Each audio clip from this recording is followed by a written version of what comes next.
Hi guys, so today we're going to do a dumbbell side lateral to show you how to do that properly, because most people will tell you it's probably the most misused exercise in a gym is side laterals.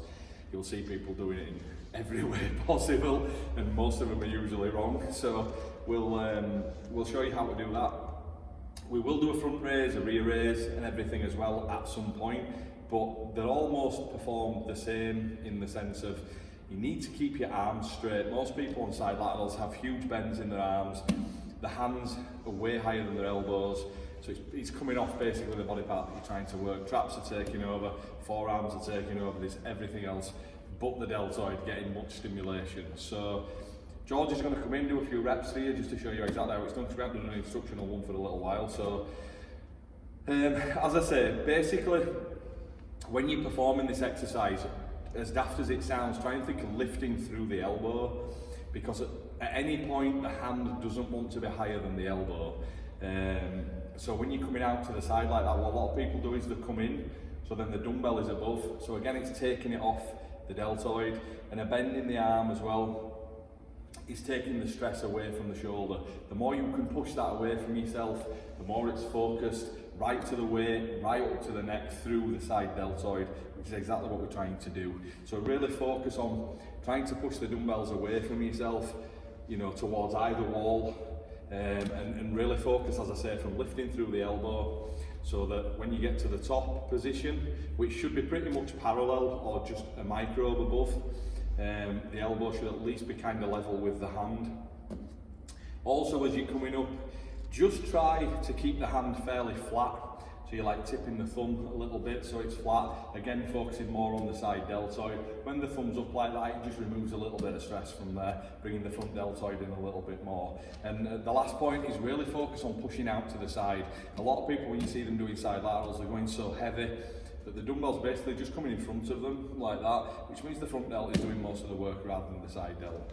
So we'll get George to pop in and we'll do a few reps just to show you exactly how it should be done. Okay, so we're going to start. Basically what you need to be doing is you need to keep the shoulders traps down.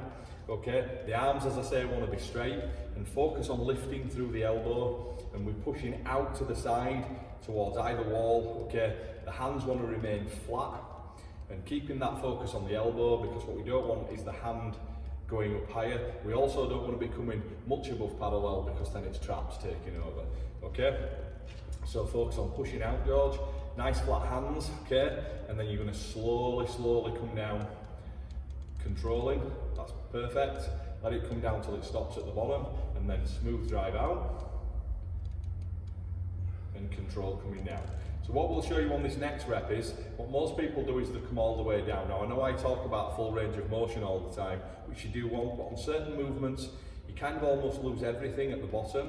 So with this one, a great way, doing them like that, as George just did, full, is brilliant, don't get me wrong. However, if sometimes, particularly with the side lateral, remember this is an isolation exercise, people go way too heavy on isos, throwing up 30 kilo dumbbells and there's no delts at all, because it's not working the side delt.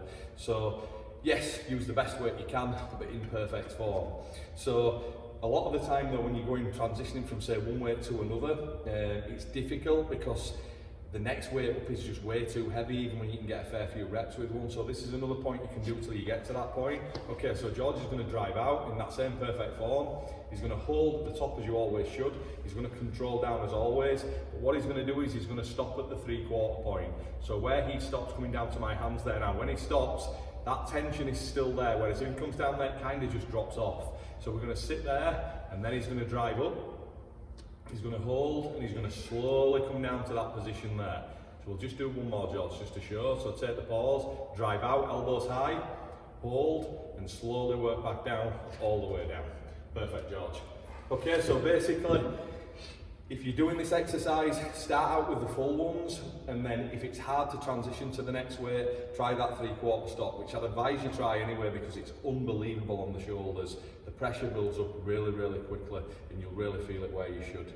So remember, an isolation exercise is exactly that. I'm not saying use stupidly light weights, but use the weight that's correct for the form and for the muscle, so you're effectively hitting it. Swinging everything up in the air, arms bending, you're just not working the muscles that you're trying to work, and it's not going to impress anyone. So get the right weight, right form, push yourself as hard as you can, and trust me, your deltoids will grow. Thank you.